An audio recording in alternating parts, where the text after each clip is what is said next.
मुस्लिम invader भारतीय राजाओं को छल करके नहीं मारता था, ऐसा मेरा कहना नहीं है, चौधरी साहब का कहना है। मुसलमान राजा जंग में धोखे से या चीटिंग करके जीतेगा, क्यों करेंगे वो ऐसे? हाँ तो फिर चलो पंजाब चलते हैं। पहला उदाहरण गुरु तेग सिंह बहादुर। कश्मीरी पंडितों ने जिस समय गुरु तेग सिंह बहादुर से यह कहा कि हमें औरंगजेब जबरदस्ती कन्वर्ट कर रहा है, हमसे टैक्सेस ले रहा है, उस समय गुरु तेग सिंह बहादुर पीसफुली औरंगजेब के साथ में सिर्फ बात करने के लिए गए थे। उन्हें पकड़ा गया और उन्हें कहा गया एक तो इस्लाम में कन्वर्ट हो जाओ या फिर मारे जाओगे। उन्हें मार दिया गया।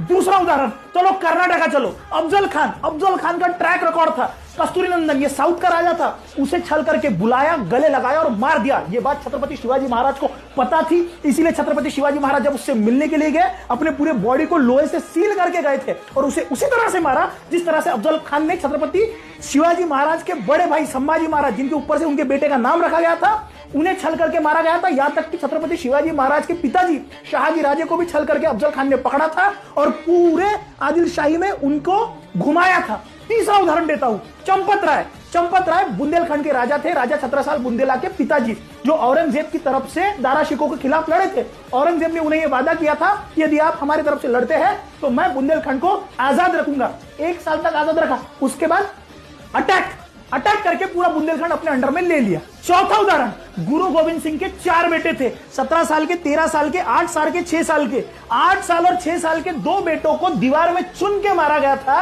यह कहते हुए कि एक तो इस्लाम कबूल करो वरना मारे जाओगे। 8 और 6 साल के बच्चों को मरवा दिया।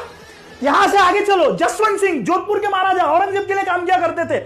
जिस समय पे जसवंत सिंह जी की मृत्यु हुई उस समय पे औरंगजेब ने यह कहा था कुफ्र का दरवाजा टूटा है और जोधपुर पे आक्रमण करवाया। इसीलिए जो पूरा रिबिलियन खड़ा हुआ था दुर्गादास राठौड़ द्वारा, वो इसीलिए खड़ा हुआ था क्योंकि औरंगजेब ने धोखा दिया था। आगे चलो, मिर्जा राजे जयसिंह जो औरंगजेब के लिए काम किया करते थे। जिस समय पे छत्रपति शिवाजी महाराज आगरे के कैद खाने से निकले, उनको निकलने के बाद मिर्जा राजे जयसिंह पे पूरा का पूरा शक गया और मिर्जा राजे जयसिंह को जहर देके मरवा दिया गया उदयराज द्वारा। उदयराज ये मुंशी था मिर्जा राजे जयसिंह का, लेकिन जिस समय पे यह बात किरतराज को पता चली, किरतराज मिर्जा राजे जयसिंह के छोटे बेटे थे। उदयराज भागा, इस्लाम में कबूल होकर कन्वर्ट हुआ और फिर वहां पे नियम था कि किसी भी इस्लामिक व्यक्ति को आप मार नहीं सकते। यह था आपका दोहरा मापदंड कि जिस समय पे कोई हिंदू होगा आप उसे हाथ लगा सकते हो, लेकिन कोई इस्लाम में कन्वर्ट होके मुसलमान बन रहा है उसे हाथ लगाया नहीं जा सकता। अरे भैया, दिसंबर की दिन और रातें खत्म हो जाएंगी, मेरी बातें और उदाहरण खत्म नहीं होंगे। चौधरी साहब, मैं ये बात एक्सेप्ट करता हूं कि हमारे यहाँ पे जातिवाद हुआ था और वो पढ़ाया जाता है। क्या कभी आप पढ़ाएंगे इतने कुफ्र के दरवाजे टूटने की राह सारे मुस्लिम शासक देख रहे थे, या फिर उसे भी 1947 के बाद जो सेक्युलरिज्म भारत में आया उसी तरह से पढ़ाओगे?